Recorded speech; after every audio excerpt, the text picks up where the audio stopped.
I'm Dr. Jason J. Campbell, and I want to thank you for taking the time to watch my videos. I'm continuing my analysis into the Occupy Wall Street movement and its relationship to at least an introductory account into social theory. The book that I'm using is Social Theory, the Multicultural and Classic Readings. It's the 3rd edition. And specifically in this analysis, we're going to begin on page 16, section 4. We completed 3.1 in the last video, and I want to go into section 4 and talk about radical democracy alternatives for a new left. So let's take a look at that and begin the analysis. So this is Occupy Wall Street.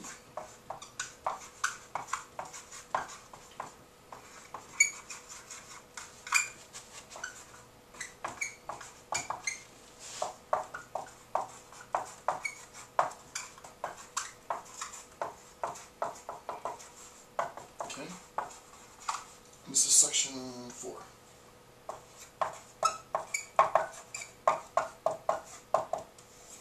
Okay. Alright, so let's begin with the quote. And as you guys know, I'll introduce the quote, I will give a synthesis, make sense of the quote, and then specifically apply the quote to the movement, the Occupy Wall Street movement. Here's the quote. The conservative reaction, thus, has a clearly one hegemonic character, right?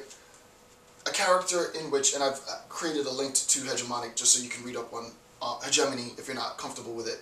But to sort of articulate it in a very, very simple sense, there's been a consolidation at the top, right? There's been a consolidation of power at the peak. The conservative reaction, thus, has a clearly hegemonic character.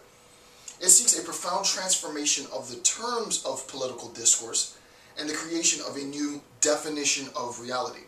So the goal for conservative, according to the authors, the goal for conservative reaction is to transform the terms of political discourse and create a new definition of reality, which under the cover of the defense of 2 individual liberties would 3 legitimize inequality. That's the important part, right?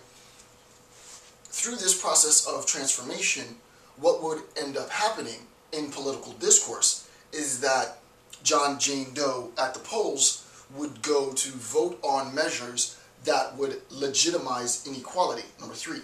And 4, restore the hierarchical relations which the struggles of previous decades, the decades being civil rights decades, had destroyed.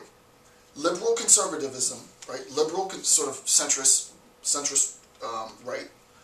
Liberal conservatism would construct a new hegemonic articulation through a system of equivalences which would unify multiple subject positions around an individualist definition of rights and a negative conception of liberty.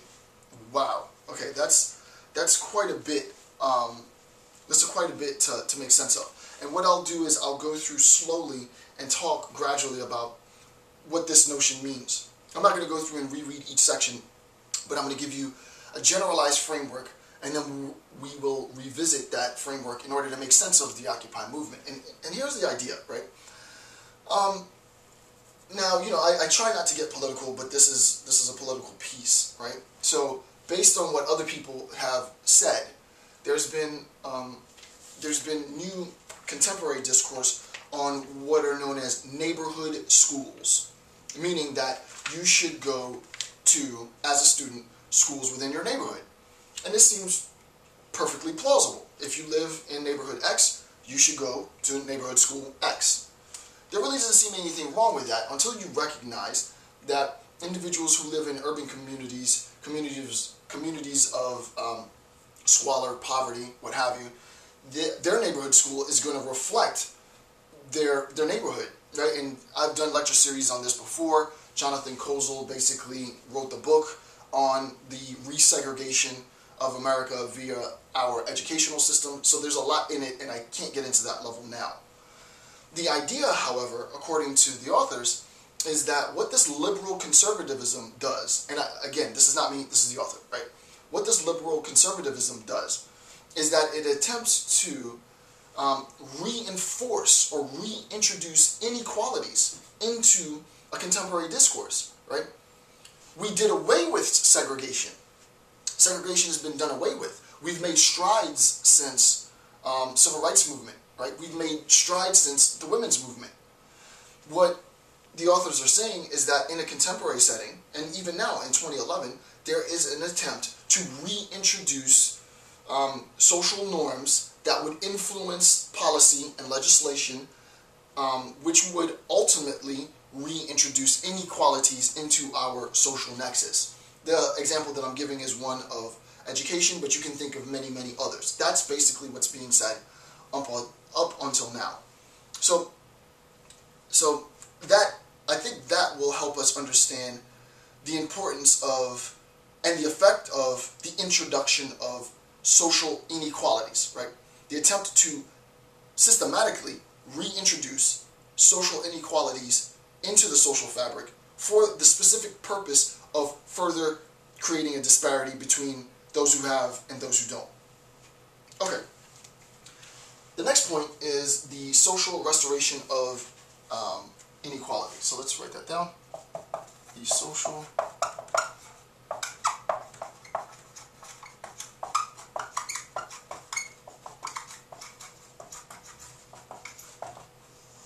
social restoration of inequality. So you can click the video and watch my video on Rousseau's A Discourse on Inequality. So in conceptual terms, right? In conceptual addition to inherent inequalities and political inequalities, we have the attempt to socially reconstruct inequalities. And I just gave you an example. The premise of this analysis, this section of the analysis, the Occupy movement must be a refusal, right? OWS has to be a refusal to allow the restoration of antiquated inequalities within and throughout the social, right? The attempt to, here's the social nexus. Here are each, in a Foucauldian sense, here are each of our force relations within the social nexus, and I've discussed this at length already. We recognize that power emanates, it doesn't derive, it's not chronological, blah, blah, blah, right? So what ends up happening is that there is an attempt to introduce into the social nexus inequality. And what Occupy Wall Street movement has to do is Occupy Wall Street movement is really trying to do two things. It is attempting to find its place on the social nexus, which it is struggling to do, I have to say, right? It isn't as regified, it isn't as regimented, it is ingrained in the social fabric, right? And there is a tendency that it could become, or be seen as a bit of a fad. It'll pass, you know, Occupy Wall Street, it'll pass. So one thing that it's trying to do is it's trying to, you know, sort of, conceptually speaking, fill the void, right? It's attempting to fill the gap of this new position within the social fabric and claim its rightful place. But also what it needs to do is it needs to try and intercept, right? What it has to do is it has to try and intercept those institutions and those mechanisms which would otherwise introduce inequality into the social fabric. Why? Because Occupy Wall Street is about, if nothing else, calling those who profit literally and figuratively at the demise of the 99%, everyone else, calling their bluff. And then mandating, this is where they need to go, mandating that social mechanisms are introduced to protect those of us, the 99%, from such abuse, right? So that's the point. Number two, another quote, "It is clear, therefore, that, one, a left alternative can only consist of the construction of a different system of equivalence, which establishes a social division on a new basis. In the face of the project for, two, reconstruction of hierarchic society, in the face of, insofar as liberal, not necessarily liberal as left or blue, right, but insofar as there is an attempt to reconstruct a hierarchic society through the introduction of inequalities. So inequalities for a hierarchic H.